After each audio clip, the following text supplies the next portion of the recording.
Hello and big welcome to Rehan's biology. मैं हूं रेहान खान, स्वागत है आप सबका।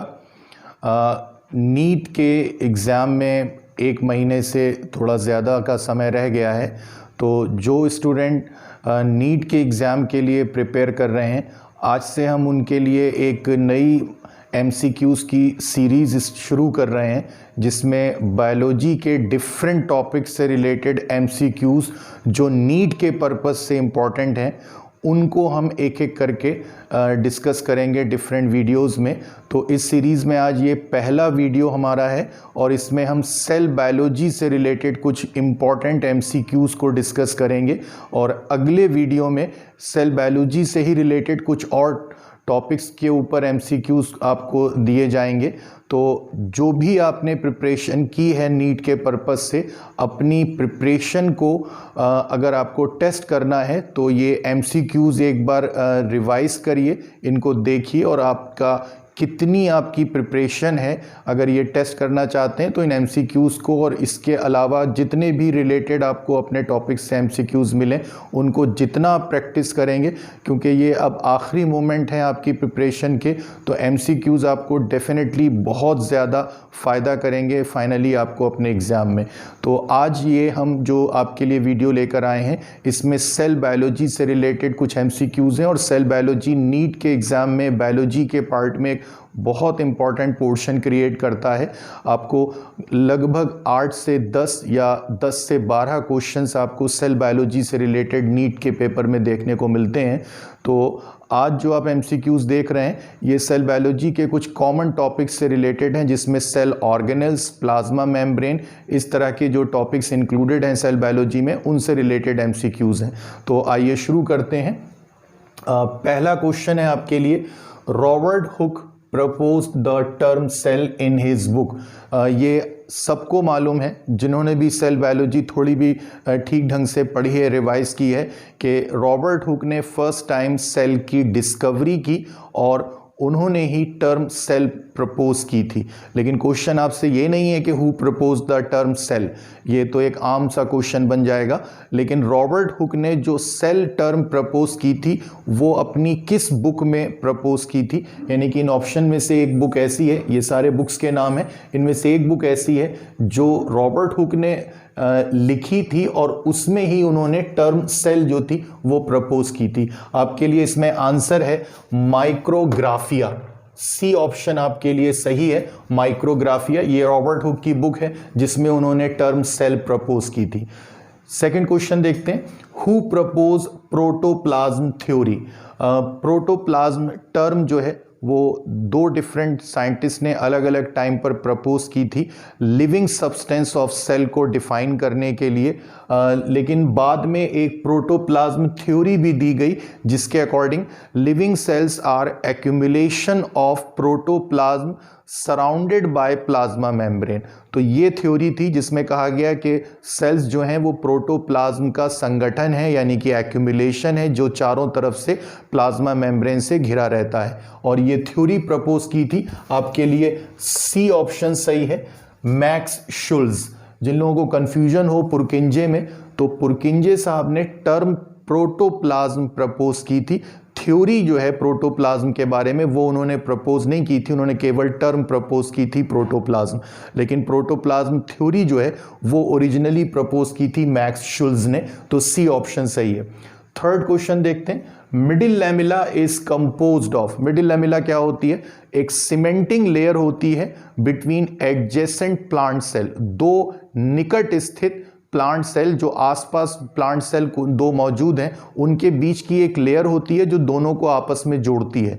इसका केमिकल कंपोनेंट क्या होता है, किसकी ये बनी होती है, ये क्वेश्चन में आपसे पूछा गया है और आपके लिए सही ऑप्शन है यहां पर कैल्शियम एंड मैग्नीशियम पैक्टेट।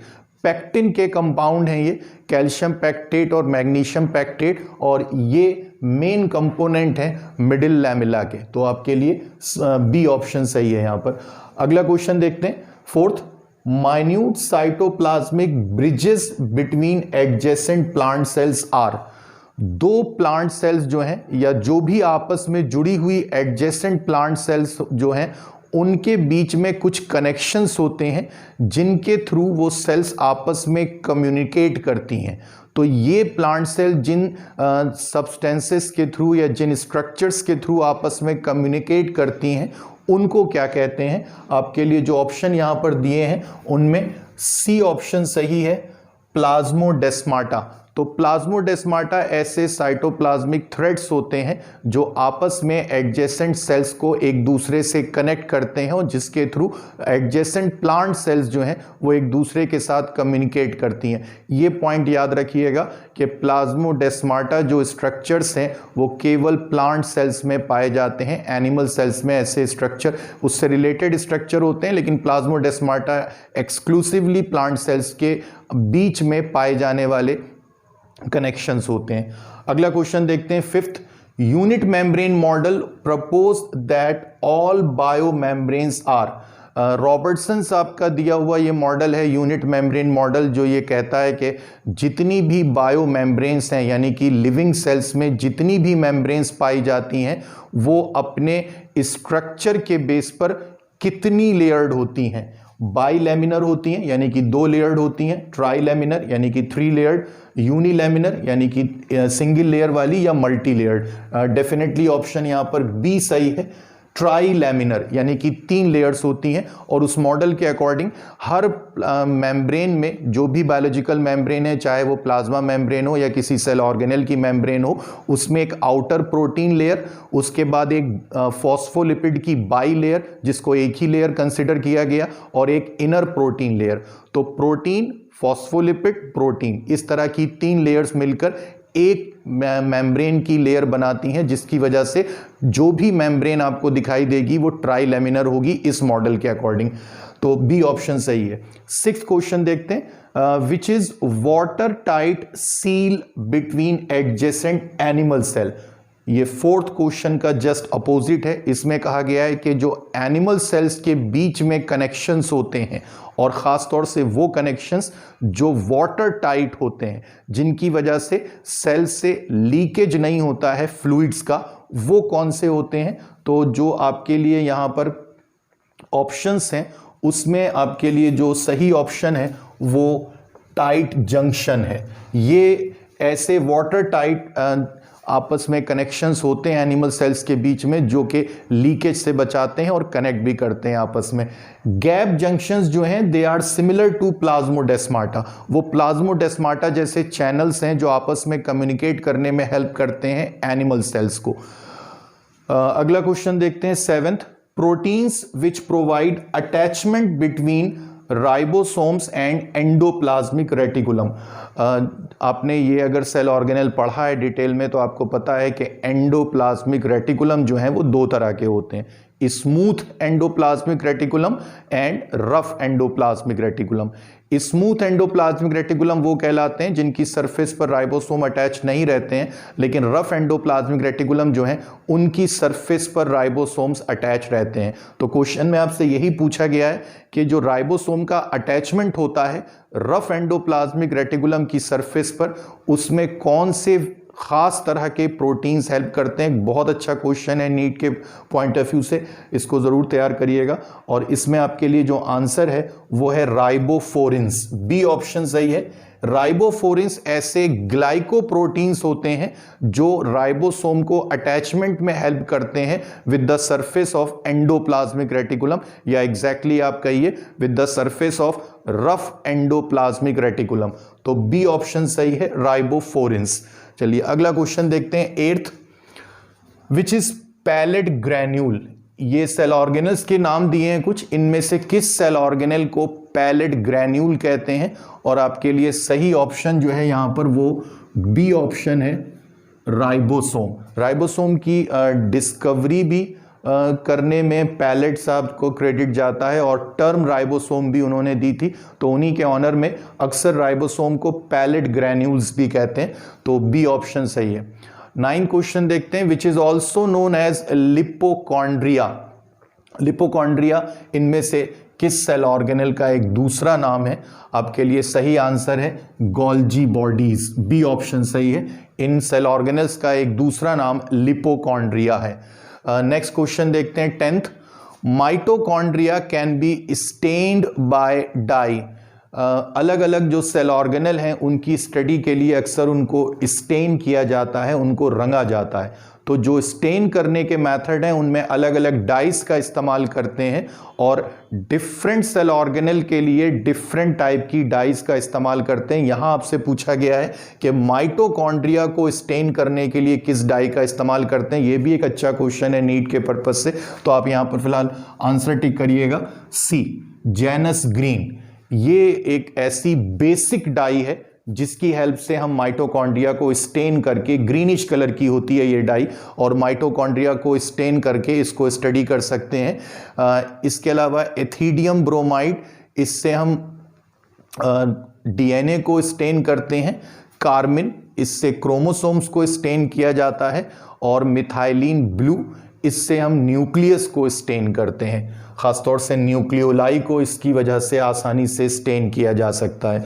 अगला क्वेश्चन देखते हैं 11th, विच प्लास्टिड स्टोर फैट। आपको ऑलरेडी पता है प्लास्टिड्स जो हैं वो कैरेक्टरिस्टिक फीचर हैं प्लांट सेल्स के।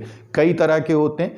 कलरलेस जो होते हैं उनको ल्यूकोप्लास्ट कहते हैं, जो कलर्ड होते हैं अदर देन ग्रीन उनको क्रोमोप्लास्ट कहते हैं, और जो ग्रीन कलर्ड होते हैं उनको क्लोरोप्लास्ट कहते हैं। तो जो ल्यूकोप्लास्ट हैं उनका काम है फूड का स्टोरेज करना। किस तरह का फूड वो स्टोर करेंगे इसके बेसिस पर उनकी डिफरेंट टाइप्स हैं। तो कौन सा ऐसा ल्यूकोप्लास्ट है, एक्चुअली क्वेश्चन ये है आपसे, प्लास्टिड कहा गया है यहां पर, लेकिन ये ल्यूकोप्लास्ट के बारे में पूछ रहा है कि कौन सा ऐसा ल्यूकोप्लास्ट है जो फैट को स्टोर करता है। अब आपके लिए जो ऑप्शन यहां पर है उनमें सही ऑप्शन है सी, एलियोप्लास्ट। तो एलियोप्लास्ट एक ऐसा ल्यूकोप्लास्ट है जो फैट को स्टोर करता है। इसके अलावा जो आपके लिए ऑप्शन है उसमें एमाइलोप्लास्ट जो है वो स्टार्च को स्टोर करता है, और एल्यूरोप्लास्ट जो है वो प्रोटीन को स्टोर करता है।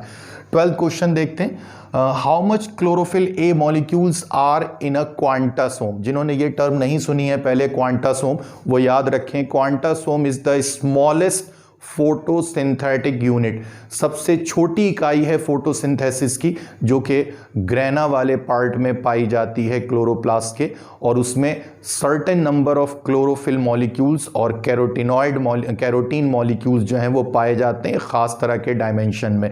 पार्क्स एंड बिगिंस ने डिस्कवरी की थी क्वांटासोम की।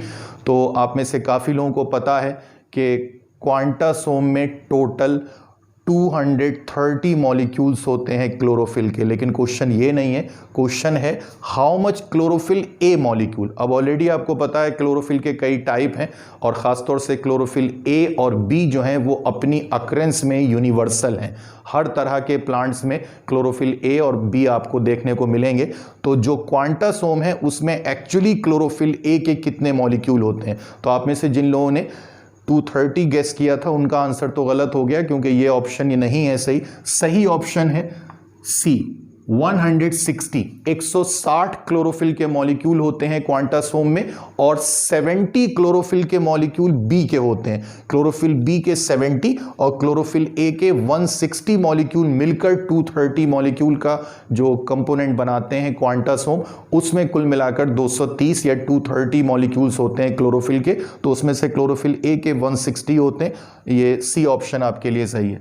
अगला क्वेश्चन देखिएगा, tonoplast is membrane around. Tonoplast एक तरह की भित्ति है, मेम्ब्रेन है, किसके चारों तरफ होती है। तो जो आपको ऑप्शन दिए हैं उसमें आपके लिए सही ऑप्शन है सी, वैक्यूल। वैक्यूल जो है वो एक ऐसा सेल ऑर्गेनल है जिसके चारों तरफ एक थिन मेम्ब्रेन होती है, टोनोप्लास्ट कहलाता है मेम्ब्रेन वो, और उसके अंदर जो लिक्विड भरा रहता है उसको अक्सर सेल सैप कहते हैं। तो सी ऑप्शन सही है। नेक्स्ट क्वेश्चन है 14th, which cell organelle function as disposal unit. किस सेल ऑर्गेनल को डिस्पोजल यूनिट कहते हैं। अक्सर इसको डस्टबिन भी कुछ किताबों में कहा गया है, डिस्पोजल यूनिट वैसे काफ़ी बुक्स में इसको कहा गया है। तो आपके लिए सही ऑप्शन है यहाँ पर लाइसोसोम।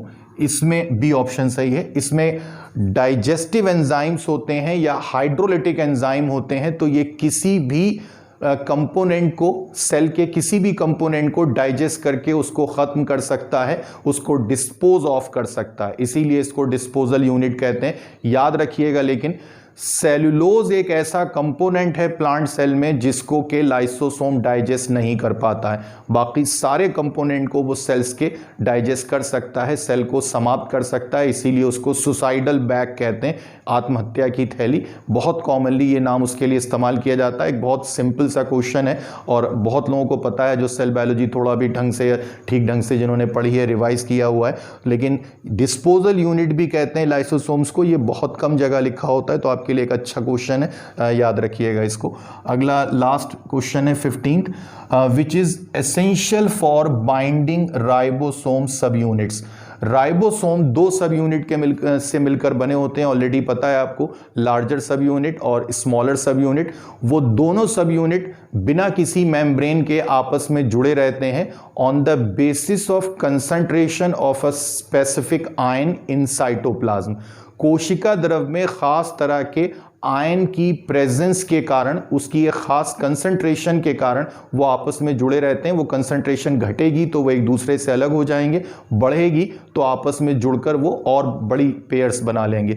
तो वो कौन सा आयन है तो उसके बारे में आपको बताना है। बी ऑप्शन सही है, मैग्नीशियम। मैग्नीशियम आयन की कंसंट्रेशन अगर 0.001 मोल होती है तो राइबोसोम की दोनों सब यूनिट आपस में जुड़ जाती हैं और एक कंप्लीट राइबोसोम बनाती हैं। अगर ये कंसंट्रेशन जो है वो डबल हो जाए तो फिर दो राइबोसोम आपस में जुड़ जाते हैं, पेयर बनाते हैं, जिसको डाइमर कहते हैं। और अगर ये कंसंट्रेशन डिक्रीज करेगी, घटेगी, तो फिर वो दोनों सब यूनिट एक दूसरे से डिसोसिएट हो जाते हैं। तो ये आपके लिए कुछ ऑब्जेक्टिव टाइप क्वेश्चंस थे, कुछ एमसीक्यूज थे सेल बायोलॉजी से रिलेटेड। आप चाहें तो इसका एक स्क्रीनशॉट ले सकते हैं और जो नीट का एग्ज़ाम है उसके पर्पस से ये बहुत इंपॉर्टेंट और बहुत अच्छे क्वेश्चंस हैं। अगले वीडियो में हम कुछ और सेल बायोलॉजी के एमसीक्यूज को डिस्कस करेंगे जो बहुत नॉर्मल टाइप के नहीं हैं। कुछ ऐसे क्वेश्चंस होंगे उसमें भी जो आपने अक्सर नहीं देखे हैं और नीट के पर्पस से वो इम्पॉर्टेंट हो सकते हैं। तो प्लीज़ लगातार ये सीरीज़ देखते रहिए। अभी 1 महीने से ज़्यादा का समय है आपके पास नीट के एग्ज़ाम के लिए, तो आपको काफ़ी अच्छी प्रैक्टिस मिलेगी एमसीक्यूज़ की यहाँ डिफरेंट वीडियोज़ में। और जो लोग आज पहली बार इस चैनल पर आए हैं तो प्लीज़ सब्सक्राइब कीजिए रेहांस बायोलॉजी को। ख़ासतौर से अगर आप नीट के एस्पिरेंट हैं तो आप बाकी वीडियोज़ की भी हेल्प लीजिए, जिसमें आपको और बहुत सारे डिफरेंट टॉपिक्स पर आपको मिल जाएगा डिस्कशन जो आपके नीट के सिलेबस से रिलेटेड है। बाकी अगर आपको एमसीक्यूज़ की प्रैक्टिस करना है तो आप लगातार ये सीरीज़ देखिए, आपको डिफरेंट टॉपिक पर बहुत सारे और बहुत अच्छे एमसीक्यूज़ देखने को मिलेंगे।